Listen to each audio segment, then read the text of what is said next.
as we jump in with no substitutions for both Gen G and KT. I would like to give KT the benefit of the doubt and say you had 2 weeks to work out your starting lineup for today. Yeah. Hopefully they've gone for what has worked, and game number 1, to a great degree, worked for KT. Unfortunately, we kind of saw where it might fall apart as the game goes on.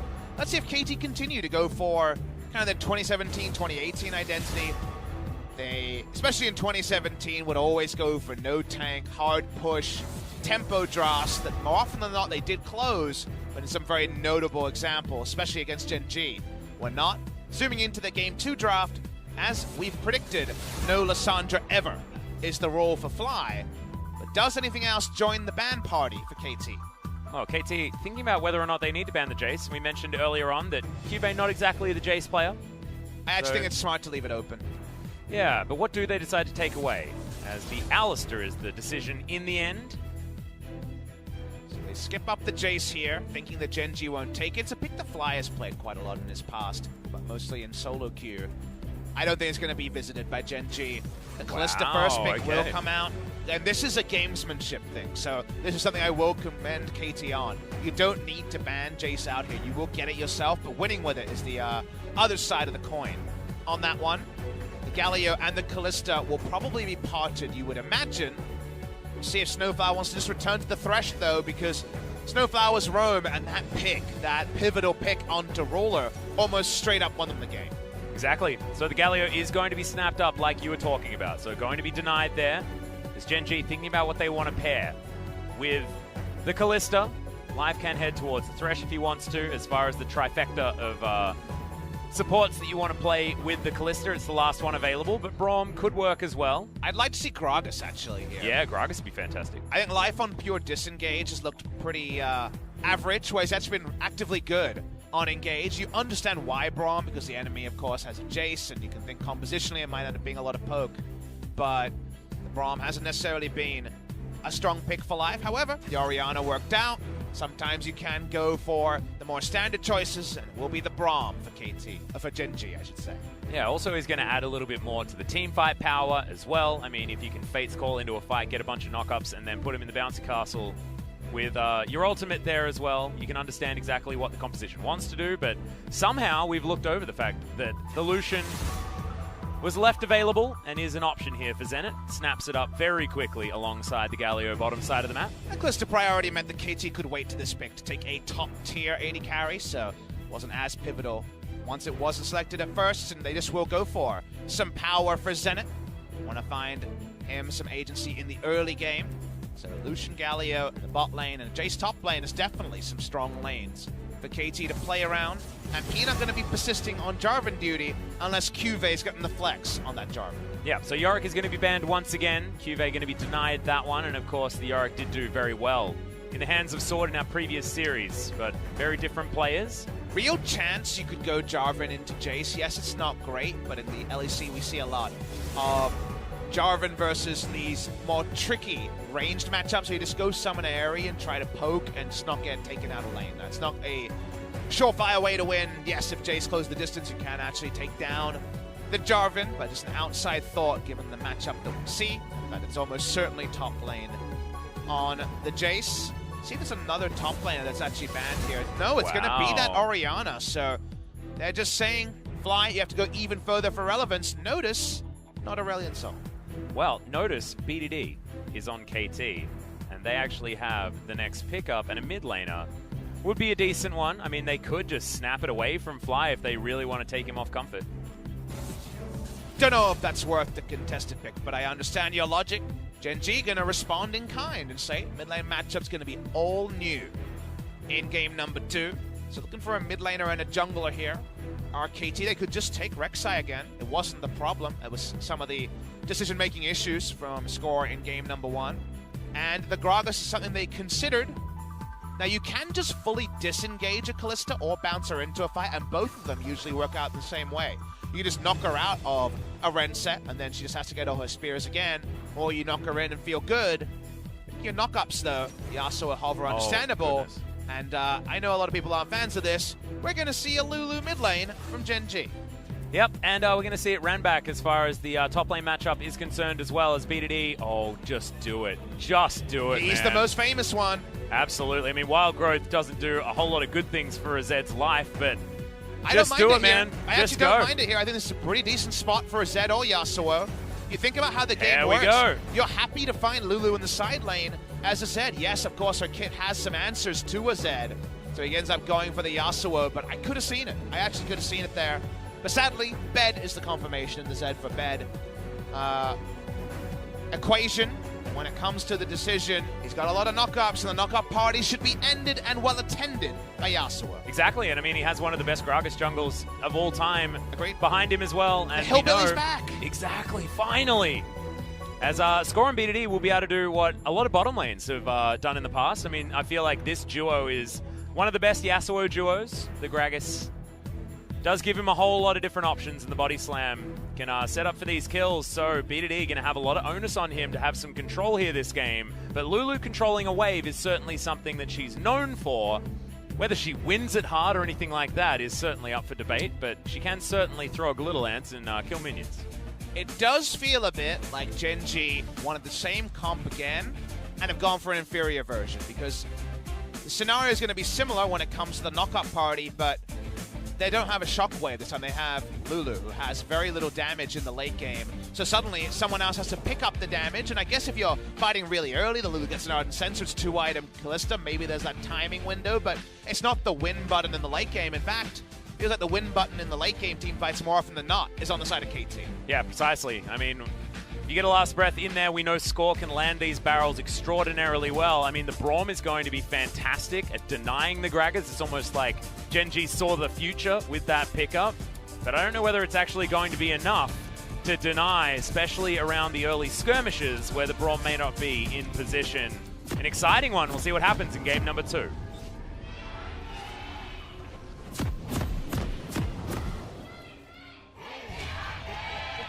They're on the KT side, but man, were they loud. They certainly were. Normally, the Gen G fans are over on this side, so a little bit of a change up as KT certainly almost blasting our eardrums out. This is a really dated reference, but I was instantly remembering it, so I want to bring it up. When I first came into the LCK 2015 summer that we talked about a lot because of SKT's winning in that season, Samsung Galaxy, which of course is the genesis of the Gen G lineup you see today, had a lot of really interesting one-of strats. They would win game 1, even though they were right down the standings against good teams, and then the main champion would be banned, and they'd be like, well, this champion's sort of similar.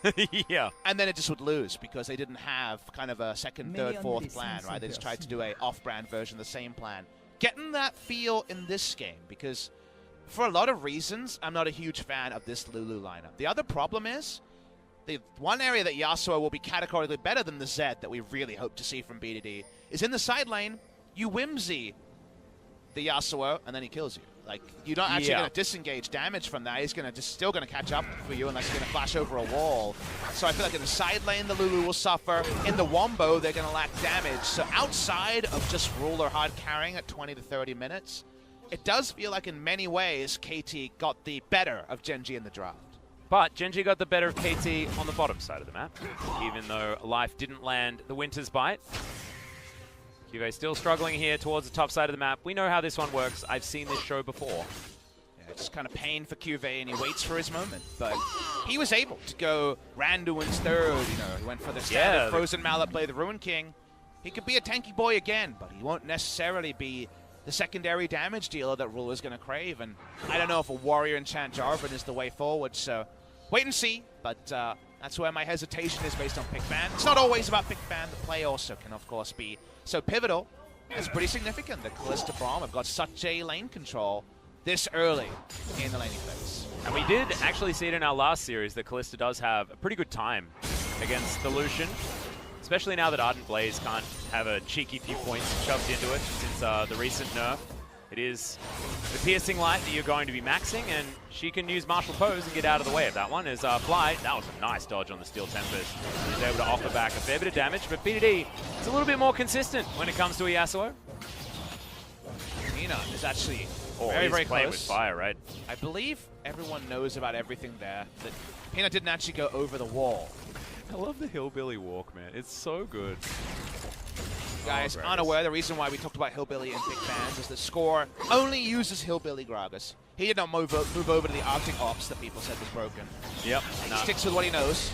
He knows how to be a Hillbilly. Damn right he does.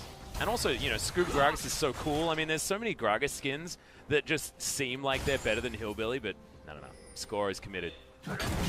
And Score is the ultimate get-off-my-lawn player in the LCK, given that he is the only OG still playing in the league. Oh, wow. Snowflower takes probably the worst trade ever. Galio support was, of course, on a 8-game losing streak before we kicked off the games yesterday, but has found success since. Had to be taken away. It feels like right now the 2v2 blind pick duo is Kalista Galio. Yep. Feels like there's always one, right? We're always saying they can't allow them to have those two champions on the red side, and that is the Kalista Galio right now. Unless you're Draven.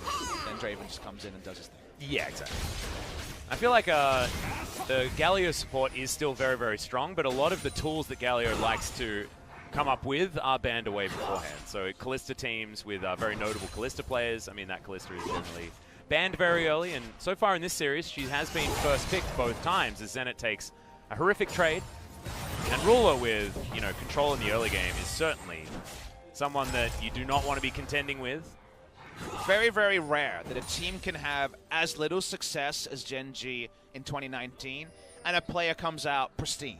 Especially a player who's a former world champ. It's not Teddy where you're like, well, this rookie's 1v9ing. That means something, right? But when you're like Ruler, formerly world championship MVP of 2017, is still playing just as good, that means something else. Yeah, exactly. Especially when his team is almost having a worse time than the majority of others here in the LCK. First pro game of Kalista for Ruler. He's never played this pick before. I was wondering about that. He doesn't seem like a Kalista player. Actually, no, I tell a lie.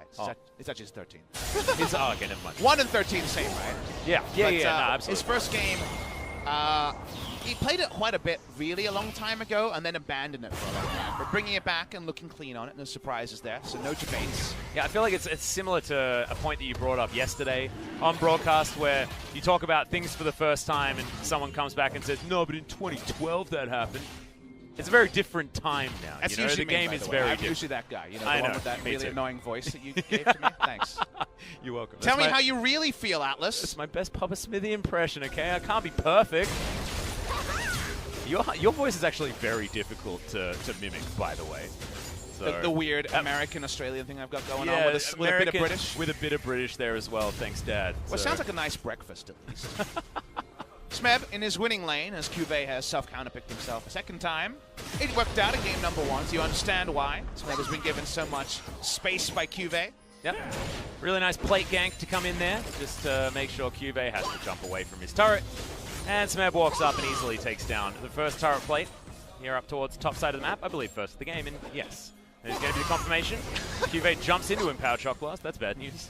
This looked really funny. Yeah, I know, right? It's like he's playing like basketball or something like that. I'll catch it.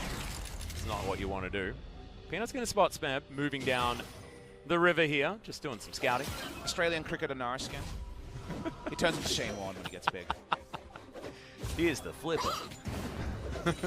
Well, no one's going to get that reference. No. But we're enjoying it, Atlas. Yeah, thank goodness. You know, it's been a day.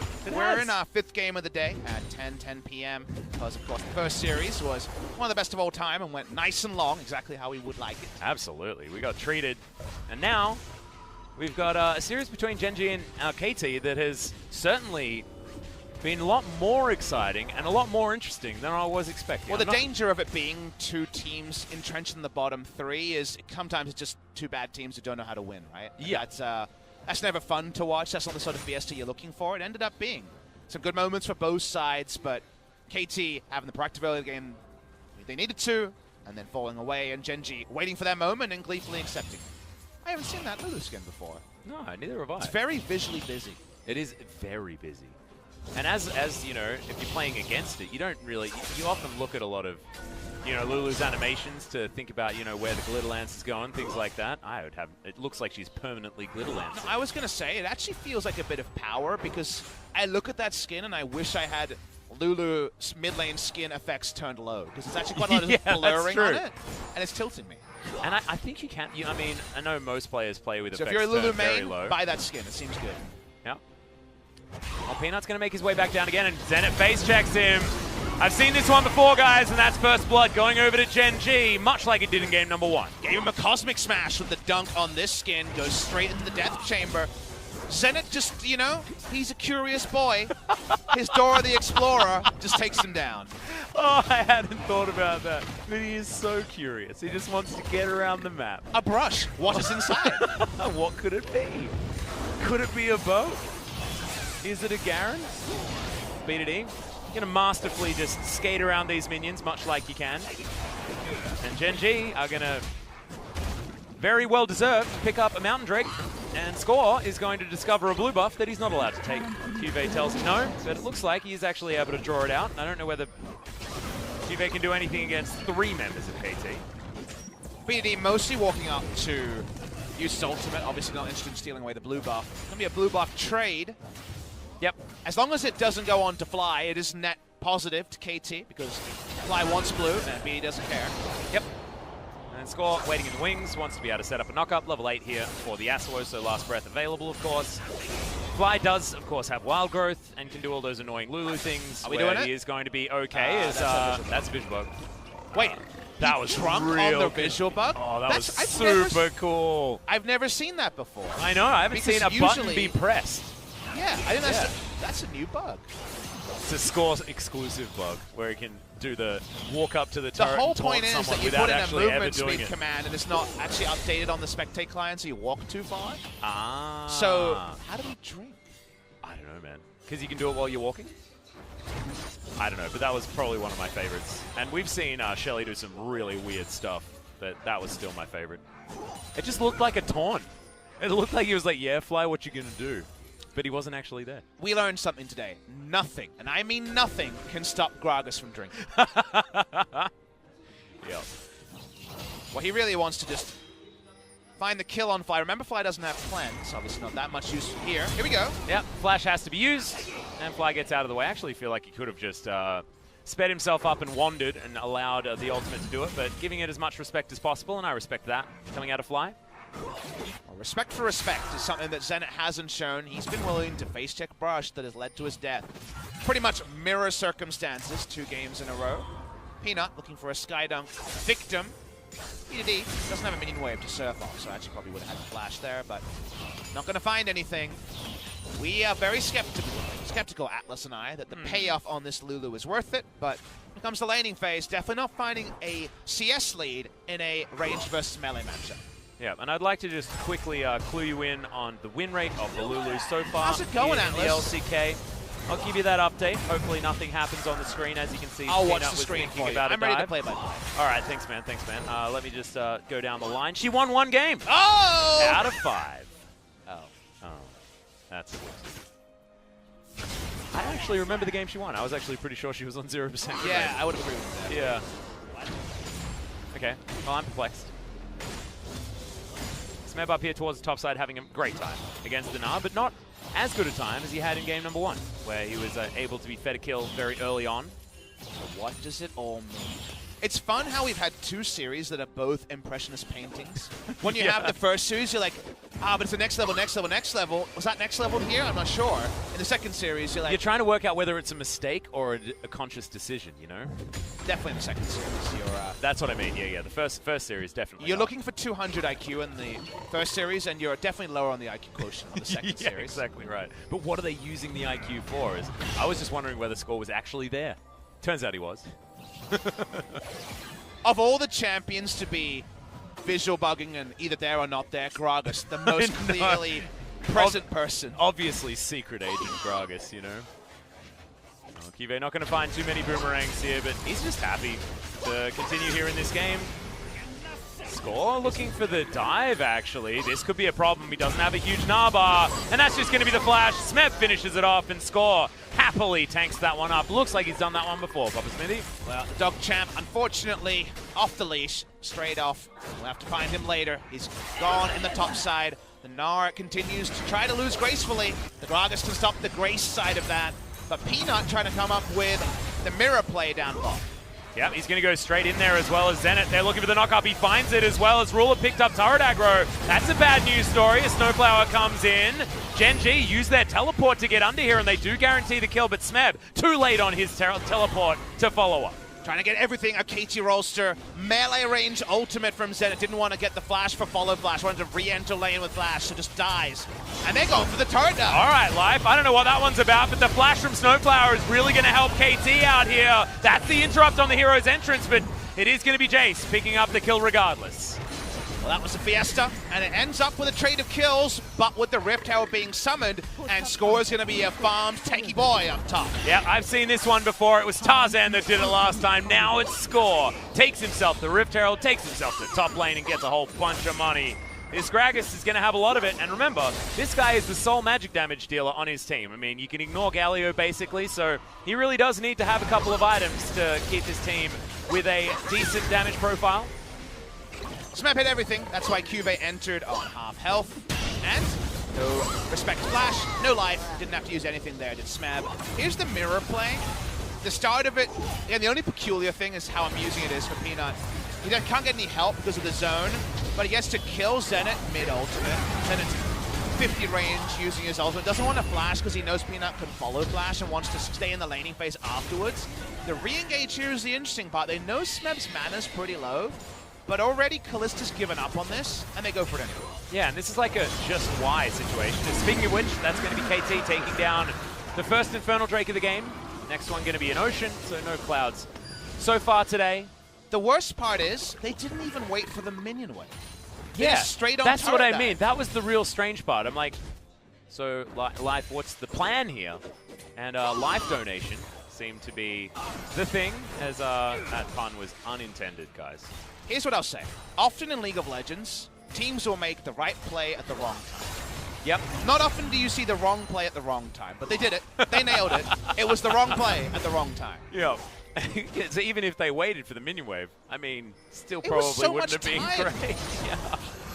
Well, Zenit going to be engaged on once again. Snowflower doesn't find any taunt there as the Unbreakable's great at stopping the Winds of War, but Peanut now looking for a turnaround, just dunks on top of Score, but I don't think he can actually get anything done as PDD's here. Score's going to go down. Ruler does grab that kill, and Cube has made it through here. The Meganar is available, but not the ultimate. Doesn't matter. Double kill for the Kalista. TP advantage gets them the double kill, but they'll want objectives from that Atlas. It feels good. You get double buffs on Ruler, just the man who needs to carry this game in the mid-game. Based on our analysis, no turret plays, but they want the damn turret. Yep, Cube's going to come on down, and they have to respect the 3-man versus 2, and this turret is certainly going to be taken down.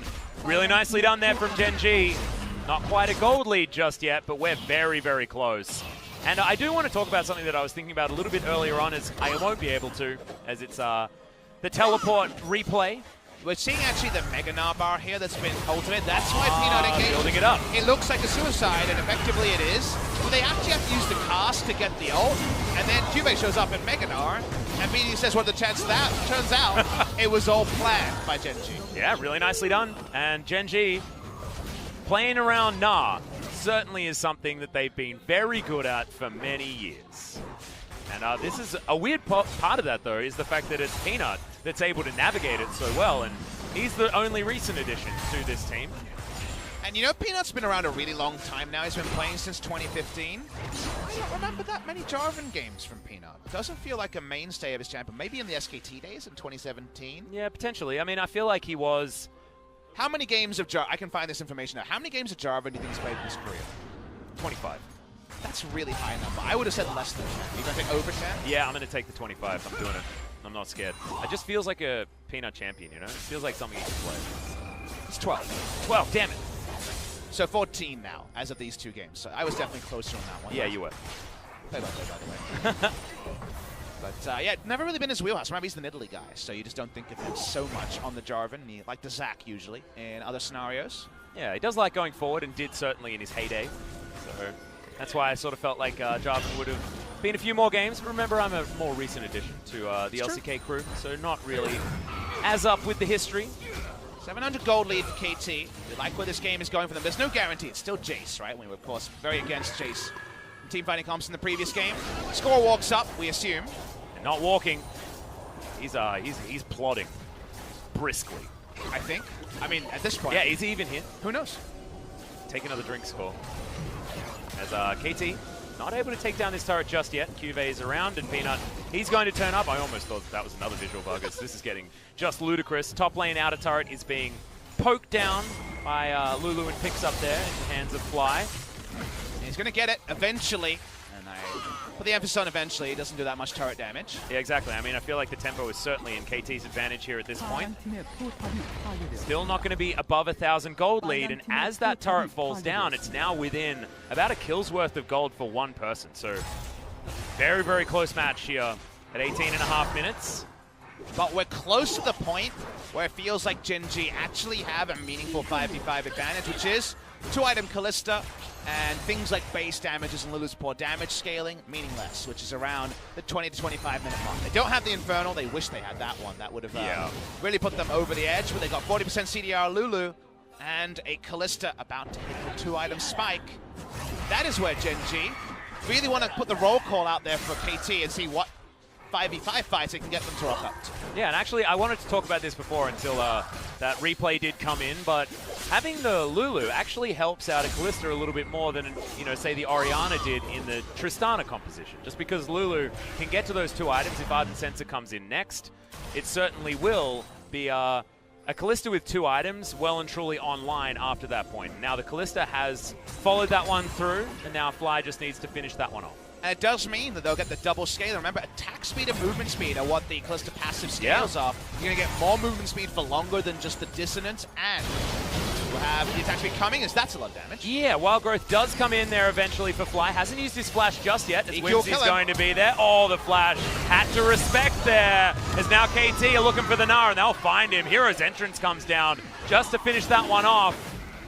Snowflower's going to help lock down yet another Drake for KT. You can't build towards an Ardent Sensor in the side lane and take Jace. That's not how it works. Goodbye, Fly. Goodbye, Ocean Drake. They won on both sides of the map, and they got the objective. Exactly. I don't think anyone has the opportunity to hold down the Jace this time.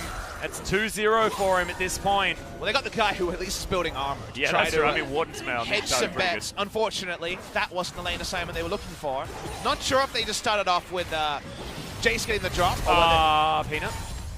Huh. Visual bug flash. I don't know, man. I just don't know why he'd EQ in there to try and steal a big chicken.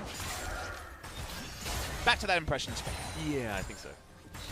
It's I mean, it takes a while to fully understand great art, you know? It's a bit of a visual bug of a series.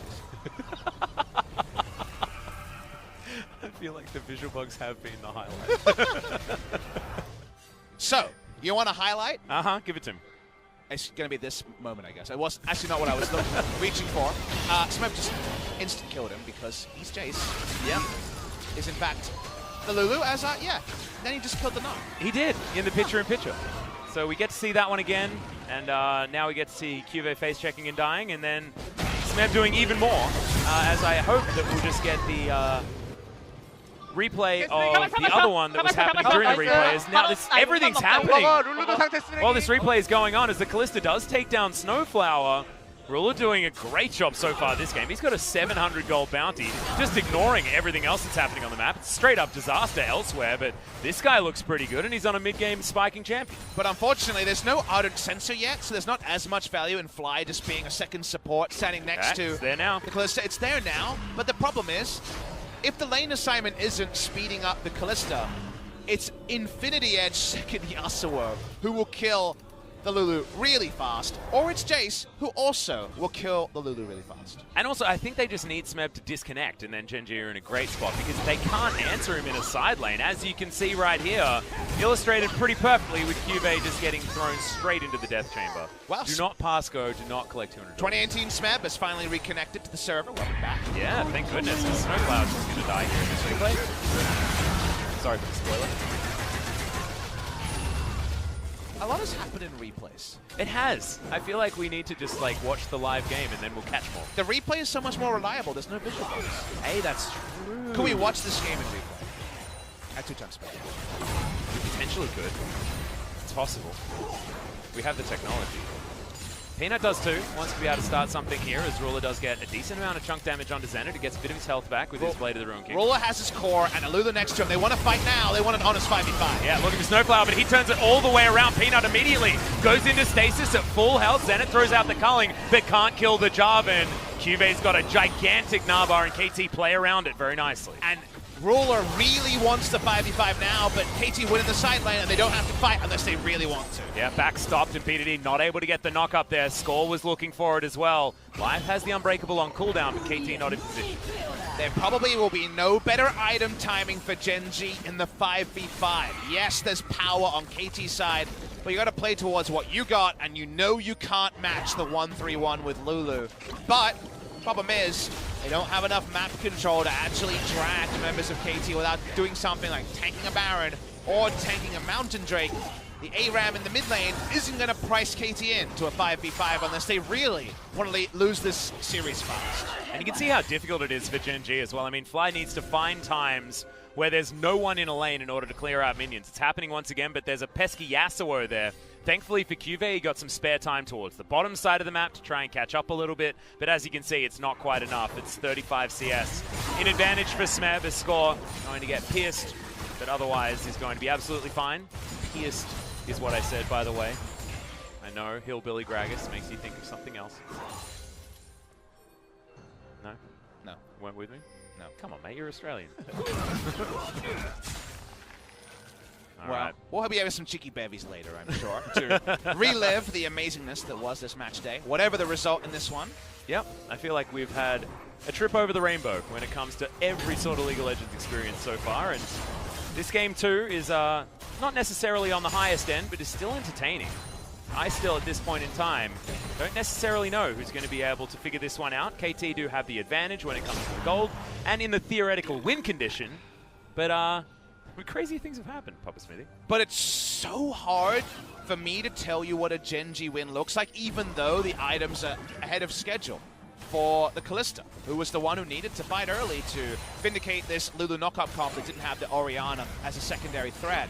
The reason why I say that is the best case scenario of actually getting KT to fight a 5v5, which right now they have very little incentive to do so, is against Infinity Edge Yasuo, a Jace that's murdering people. Your front line is conditional because you need a Lulu to actually give people the health. Like, there's really a pick your poison issue, and it seems like all of them favor KT. And BDD is like, he went for the solo queue Silver Yasuo build, and he's doing the solo Silver Yasuo plays, just sitting in a side lane the entire game. And it's working. And it's the right play. Amazing crazy things happening. can be said. We're saying all these things out loud today. Yeah. In 2019, we're getting the zoom out to show there's a lot of threat and just so little answers. There's nothing they can do. And man, the Hillbilly Waddle is funny. I know, it's so good. It's so good. I feel like there's just so many different emotions happening in this game, and that's just going to be the success of the split push comp that KT have put together. Gen G have found an objective. That's one way to get KT to come to them. Mountain Drake would be a nice pickup for KT. That's true, but Peanut can't tank Shock Blast as well as the Dragon. That's a dangerous one. Whoa. As we're going to look for the trade here is KT. The rest of Gen G are going to move away. They do get themselves the Mountain Drake, and KT decide they don't have enough time, so that's a freebie over to Gen G. More respect than I expected from KT Rolster, but they don't have vision in that area, so even if they want to use or start a team fight, they're not sure they can pull it off with no vision. So Gen G picking up a Mountain Drake is a nice pickup for them. Go back to Fly. Just wave clearing as safely as possible. Running out of turrets to take. All the easy objectives have been pretty much stacked up by KT Rolster. Yeah, precisely. So Fly, it feels like whenever he's in a side lane, I'm imagining the Lulu tiptoeing, trying not to make too much noise and awaken a Yasuo that could just jump out of the brush at any time. It feels like that level of terrifying for Fly this game. We, of course, decided this. BDD ain't no Sterix. Yasuo. Nope. No, GA next by the looks. Unless he wants to sit on the stopwatch and goes full Silver Solo Q and gets the Bloodthirster as his third item. It's a Silver Solo Q game. Gen G sneak the Baron with double Mountain Drake Kalista. Without sweeping the pit. I mean, so far, the Silver Solo Q analysis you're talking about's worked out, so... Yeah, that's true. KT just can't leave. You're the one that talks about next level levels, right? Next level for this game is they're not going to expect the Silver Solo Q plays. I think that's pretty much about level, trust me. BD swoops around They don't have the vision on Gen.G, and Zenit does like to face check. Snowflower does as well, and he's going to get knocked up, and Life is going to follow through with an ultimate that no one is going to do anything about. That score, party casking here in the mid lane, as Smeb wants to lock down Ruler. Fate's Call's going to be there. No, of course it isn't, because Life just used it to throw himself under a turret. That was a very weird passage of play. And yet, it continues, Atlas. Yeah, Ruler underneath this turret does have a lot of shields, and of course the Ardent Sense are going to be helping out here as finally Fly and Ruler are standing next to each other. KT buy themselves a lot of space, but Peanut still has very easy access towards this Baron pit. Again, KT do not accept the invitation to ARAM. Your 1-3-1 is so powerful. Lulu has nowhere to go. She cannot attend until the minion wave is pushed into her. If you walk up anyway, though, Cask still on cooldown. Yeah, Life actually looked like that was a visual bug, but no, he was actually that close to the Lucian, taking 3 damage. Fly finds himself a minion wave that's knocking on the front door of Gen.G's base, and then just being ran around in circles. KT just spending enough time as a group of 3 in order to draw Gen.G over, and then everybody else jumps out and pounces. I feel like these minion waves have never been in a good spot for Gen.G. They have not, but not to any mortal doom. Lethal damage has not been put in here. And that means that for now, we're waiting to see KT's Baron play. The Baron is the scene of the crime. That's how Gen.G wins. A mess up for KT around Baron, where Ruler gets to free auto on this Kalista. Ruler's so strong, has a 900 bounty. Yeah, and that's not just kills. He also has double lifesteal. He'll live way longer than you'd expect. And he's also been weaving a whole lot of these abilities really beautifully. The pierces that land on champions is not something that we talk about a lot, because often it doesn't happen, and it happened right then as we were watching.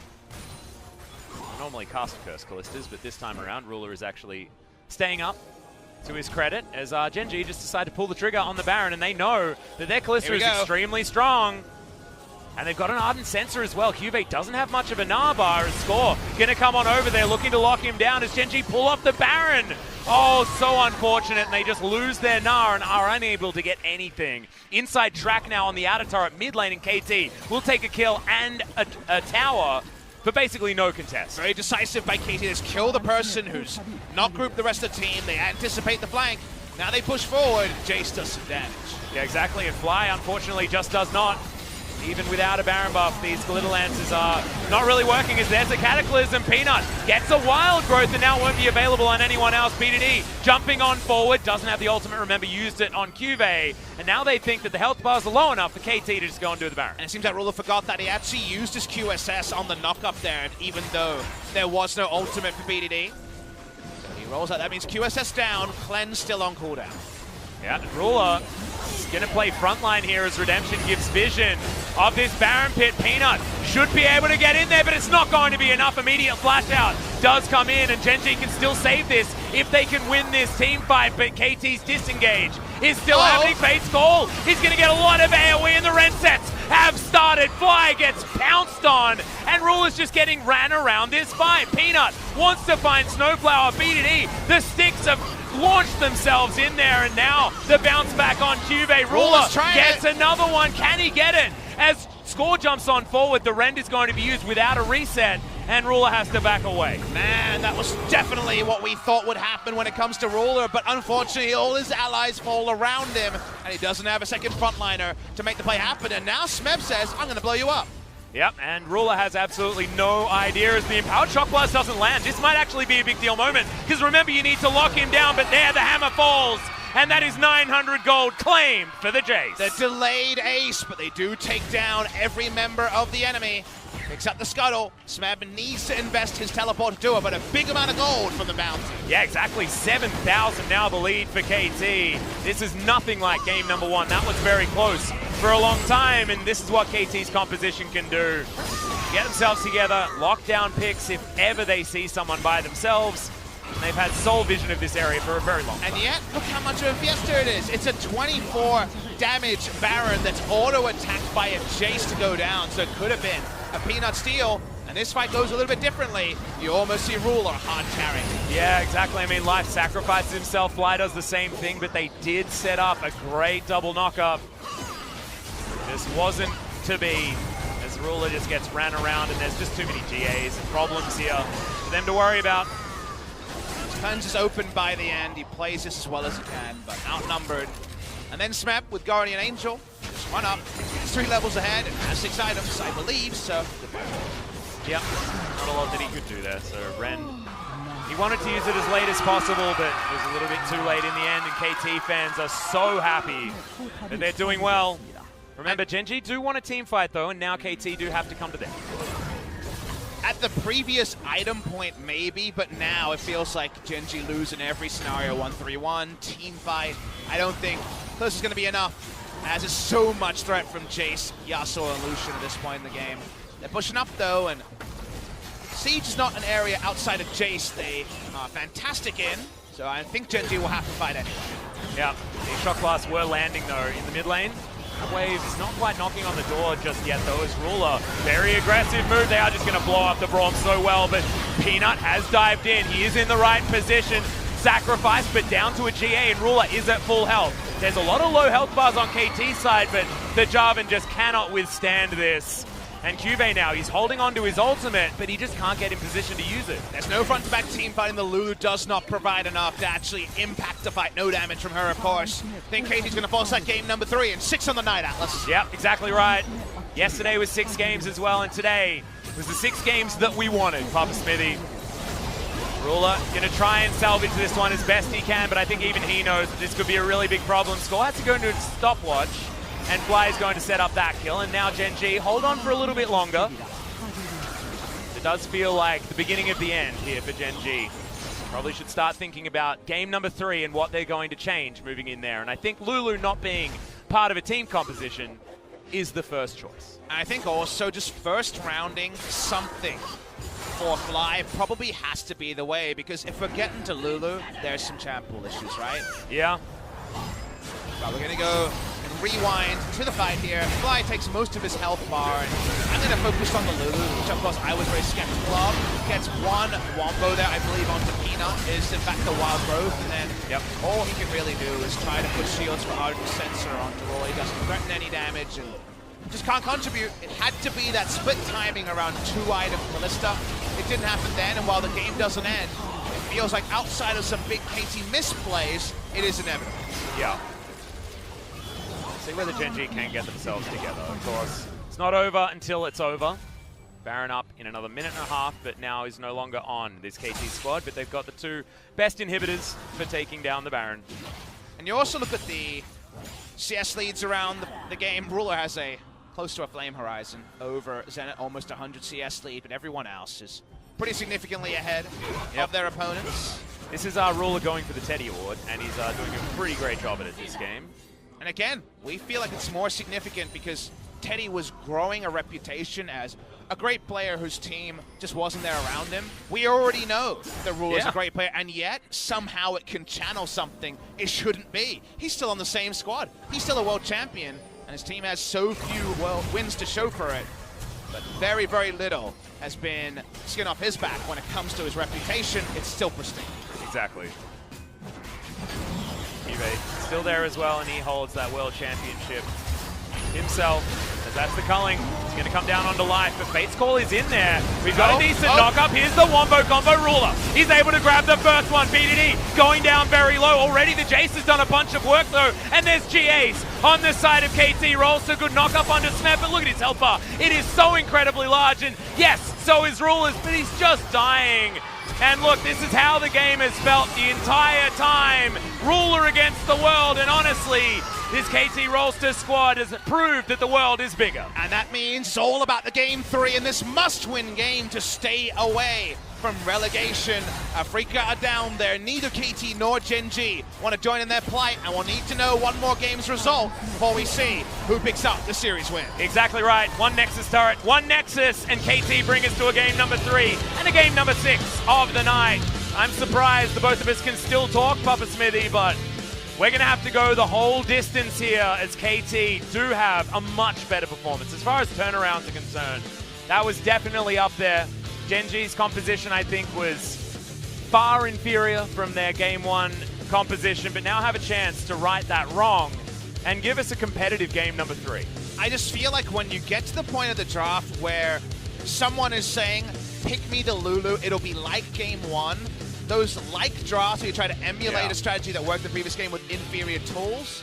It's like when you try to make a better pizza with worse dough. It's going to be a worse pizza.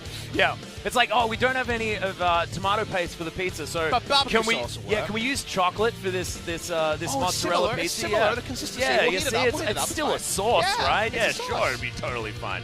No, that's not how that works. And I'm sorry for tilting a very large amount of people with the chocolate on a savory pizza reference, but and we're hungry also. So we are. That's why we're talking about pizzas. So. What to say? We did get fed a little bit, but it just wasn't quite enough. You know? The ruler problem. Yeah. That was almost too pointed. Yeah. Oh, man. Well, game number 3 now between KT and Gen G. There's so much desperation. You can feel it out of the plays, out of the players, because this is all about escaping the relegations that is just looming. Remember, we are very, very close to the end of the season. Playoffs are just around the corner. It's only a few weeks, and then best of 5s are going to start. And for a lot of our Worlds teams, it's going to be possible relegation. And that's the problem. Those are the best of 5s you don't want to be playing down the bottom. We're going to watch the replay here, and even in kind of a best-case scenario 5v5, it probably can't be any better than this setup for Gen G where the game was at. It doesn't matter. As we talked about in Champs, they just don't have the damage, and KT have so many free farmed and in some places fed threats. They just run through, and this analogy works pretty well. Like a hot knife through butter. Absolutely. And Smeb, you saw he executed Fly. That wasn't he killed him in a straight 1v1 or anything like that. No. He jumped on him and murdered him. And then Ruler suffered the same fate, unfortunately, as the conga line of KT members was just not anything that they could deal with. And as you can see, BDD didn't even have to use his ultimate at the start of that fight in order to win. Yeah. So, Ruler did a lot of damage and they lost. Yep. Kind of the story of the Gen G 2019 story. Oh, we laugh to keep from crying, guys, because we know how incredibly good Ruler is and how incredibly talented a lot of the players on this Gen G roster are, but they haven't been able to put themselves together in a way that actually works on the Rift to create victories. And also, at the end of the day, if it can't be Ruler, it should be somebody else, and that somebody else, we're still waiting for them to merge. Exactly. Remember, this is 5 versus 5. You know, your solo queue games, you're like, I played really well. If you lose, you still lost because somebody else on your team did it. Ruler hopefully doesn't blame his teammates for that one. They can reset moving into a game number 3, the 6th game of the night. We are going to have a very short break before that. I need to go to the bathroom. It's been a little while since that has happened. So very short break, and then, guys, we will be coming back for a game number 3 that you don't want to miss out on because anything could happen.